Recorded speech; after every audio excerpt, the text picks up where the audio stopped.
In March of 2017, the Nintendo Switch was released worldwide to millions of people, and this was a revolutionary console because of its new features, which were the capabilities of being a handheld and a console at the same time. This was the craziest thing ever. The Switch revolutionized how Nintendo received, made games, and plus how you played games, because you could buy a game and play it on the TV, and then bring it on an airplane. So yeah, that's when the Nintendo Switch was released, and this is the state of the Nintendo Switch. With Mario Odyssey, you could play a new extensive 3D Mario game. This was a whole new, brand new experience with Cappy being the main headline because you could, throw your hat and it'll come back to you. And this isn't a successor to Mario 64, Mario Sunshine, and Mario Galaxy, which is kind of weird. It's like its own separate thing to Nintendo, at least.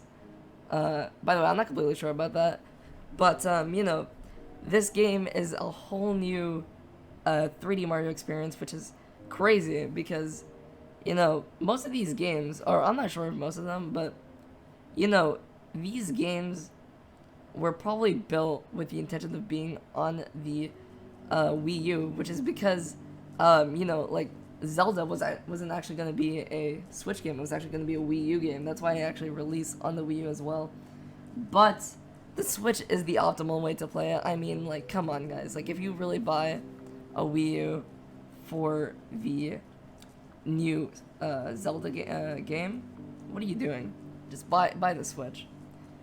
Speaking of the Switch, it has the same features as the Wii, so like it has the motion controls and everything built already in, and HD Rumble, which practically means if you take the Switch Joy-Con off and use it, it would actually feel like if balls and blocks were on top of each other. This is Shodan 1-2 switch, and just 1-2 switch. It's kind of just a feature there to be there, which is,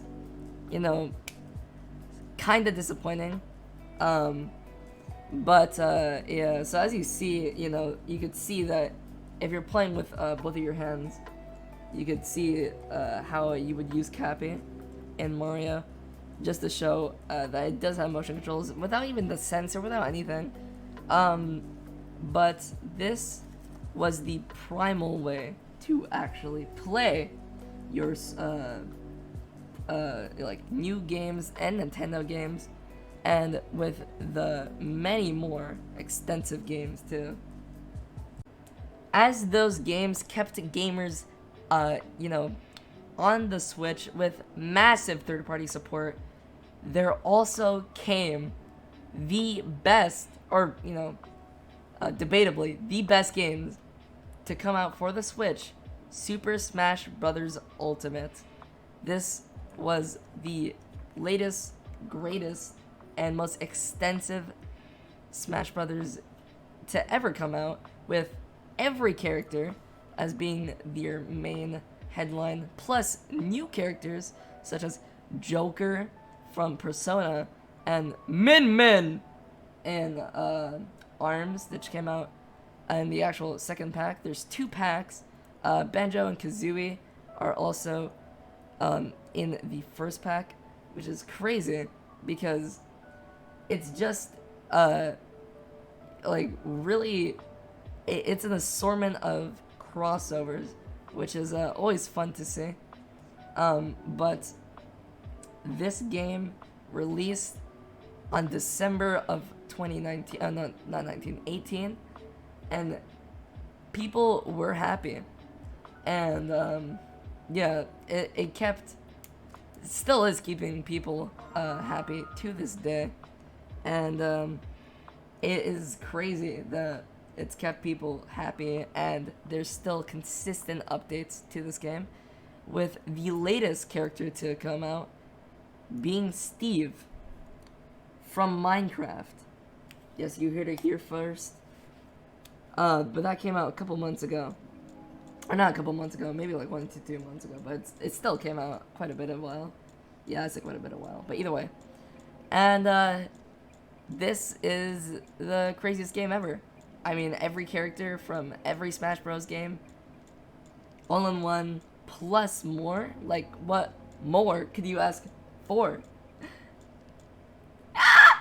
But sadly, the Switch did underperform in some parts, and sadly, it had to be addressed by gamers, It was a big problem, and I'm about to go over what made the Switch, underperform in some parts while succeed in others.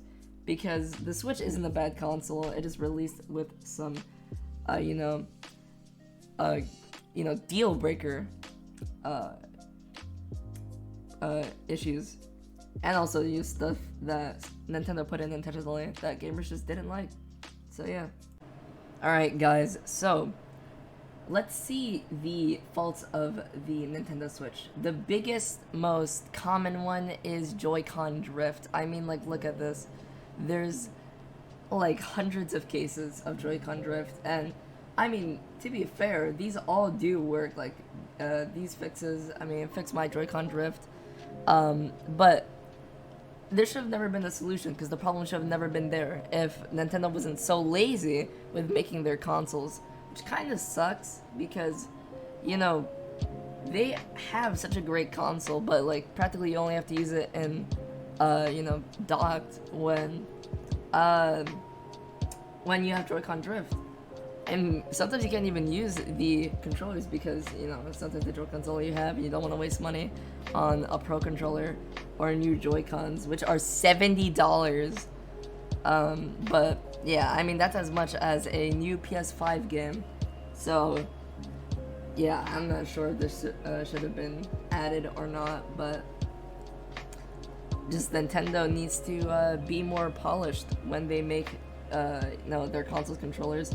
And the worst part about it is that the Nintendo Switch Lite that came out 1 to 2 years ago, that you can't remove the Joy-Cons. So if you get Joy-Con drift, it's game. Like, even if you fix it, maybe, it just happens and now it's permanent Joy-Con drift. You can't buy new Joy-Cons, which is one of the main features of the Switch. So I don't know what they were thinking making a Lite, because the Nintendo Switch Lite is the system that's only portable. So yeah, it's crazy. It's crazy how Nintendo actually thinks this is this is a good thing to do. So yeah, and I'll see you guys later. But more about the Switch. Alright guys, so the next thing is for this year, of course, because this year is the latest year out of the years. So, nothing major, Nintendo releases happened. The big Nintendo stuff normally happened at Smash Bros. With the inclusion of, like, a whole bunch of cool characters. But in 2020, April of 2020, they made Animal Crossing, and Animal Crossing New Horizons is the newest Animal Crossing, and it's perfect to a lot of people. Animal Crossing, this new Animal Crossing game really just satisfied everyone, and this game really had a lot to it. There still is new stuff being added with the Christmas stuff, and plus a thriving community in this game, and a new whole way of getting bells, which is through Discord, where you could sell or get items and use bells or Nook Mile tickets. Nook Mile tickets are used to go to other islands, not other people's islands, like NPC islands. And it's crazy because this is like the first Animal Crossing that used online like in this way. But Animal Crossing is the greatest Animal Crossing in the Nintendo line, and it just makes everything better. Plus the third party support, which is like practically you could buy Doom Eternal for your Switch and play it on an airplane. Now that's crazy if you ask me. So yeah, this is the state of the Switch. There still is a bunch of stuff, but this is like a simplified version because you know sometimes you don't want to hear everything. But that is it. Yeah. So Nintendo Switch forever. Alright guys, if you guys did like the video, make sure to subscribe and hit the bell. And yeah, Nintendo Switch forever.